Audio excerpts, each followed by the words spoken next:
안녕하세요. 형사 전문 변호사 이승재 변호사입니다. 성범죄 범죄 발생 건수가 급증하고 있는데요. 그런데 그만큼 억울하게 성범죄 피의자로 몰리는 경우도 빈번하게 발생하고 있습니다. 이런 분들을 위해서 무죄나 무혐의를 받으면 어떻게 해야 하는지 알려드리려고 하는데요. 성범죄 무죄나 무혐의를 받은 사건들을 보면 다 어느 정도의 공통점이 있습니다. 크게 한 3가지 정도로 그 특징을 추려봤는데요. 지금부터 핵심 포인트를 하나씩 짚어드리겠습니다. 성범죄 사건에서요, 억울하게 의심을 받게 됐다면 가장 먼저 사실관계를 빠르고 정확하게 파악하고 관련된 증거 자료를 반드시 확보해야만 합니다. 일단 사건 발생 시점, 장소, 주변 상황을 정확하게 기록하세요. 그리고 녹음, 영상, 메시지 기록 등 객관적인 증거를 가능한 많이 확보해야 합니다. 그리고 이렇게 정리한 기록과 자료를 갖고 변호사 상담을 받으러 가세요. 이 단계에서 사소한 착오 하나가 여러 법적 쟁점으로 번질 수도 있기 때문에 반드시 경찰 조사 전에 성범죄 전문 변호사에게 상담을 받아봐야만 합니다. 본인이 생각하기에는요, 본인한테 유리한 증거가 실제로는 수사 단계에서 극히 불리한 증거로 작용할 수도 있습니다.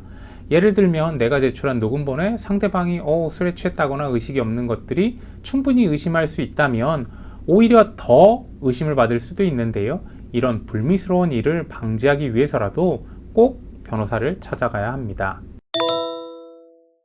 경찰 조사나요, 검찰 조사를 받을 때, 즉 수사 초기부터 진술에 각별히 주의해야 하는데요. 내가 하는 말 한마디 한마디가 모두 기록되는데 수사관이 묻는 질문에 무심코 잘못 대답했다가 사건 양상의 전체가 바뀔 수도 있습니다. 억울하게 오해를 받는 건데 무슨 변호사 도움이 필요하냐? 솔직하게만 말하면 수사관이 내 억울함, 이 무고함을 알아주고 잘 해결해 줄 거다. 이런 오해를 하시는 분이 정말 많은데요. 수사관은 절대로 피의자 입장에서 공감해 주거나 조사해 주지 않습니다. 수사관이 가벼운 질문을 던지거나 공감해 주는 척 한다면 분위기를 편안하게 해주는 거에 불과하고요. 이는 결국 범죄 혐의 인정을 유도하는 답변을 끌어내기 위함일 수 있으니 반드시 주의하셔야 합니다.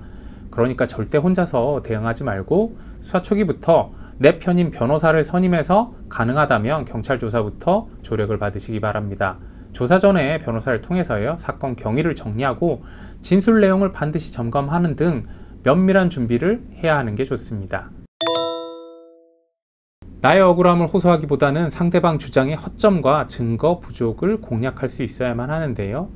검사가 기소하기 위해서는 증거가 충분해야 하는데 성범죄 변호사는 상대방의 진술의 신빙성이나 증거의 정확함 등을 꼼꼼히 따져보면서 변론 방향을 제시합니다. 또한 단순히 혐의 부인을 하는 것이 아니라 상대방과의 관계나 정황 증거 등을 제시하면서 보다 합리적인 설명을 만드는 전략을 사용할 수도 있는데요. 이처럼 증거가 없다는 점, 또 논리적 반론을 체계적으로 보여주는 게 사건에서는 무죄 무혐의가 쉽게 나오는 길입니다.